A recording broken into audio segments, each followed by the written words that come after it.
Hello friends, today our topic is perfectly inelastic collision in one dimension. Here particles are stick together after collision. So first of all we will learn in laboratory frame. In this M1 UN is equal to M1 plus M2 V.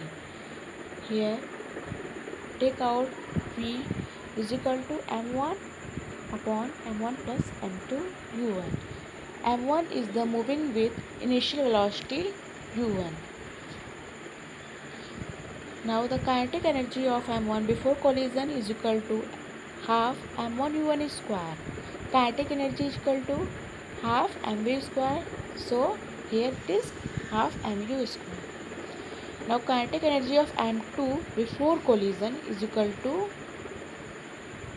0. This is after collision is equal to 0. This is after collision. Total kinetic energy of M2 before collision is equal to half m1 u1 square. So kinetic energy of combined masses m1 plus m2 after collision will be T2 is equal to half m1 plus m2 v square is equal to half m1 plus m2.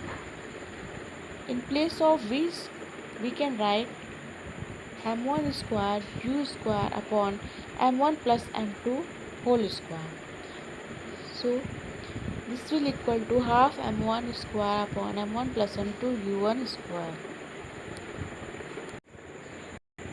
So T2 by T1 is equal to half m1 square u1 square upon m1 plus m2 into half into 1 by half m1 u1 square. Here time T1 T2 is divided by time T1. So this will equal to m1 upon m1 plus m2. Here m1 is less than m1 plus m2.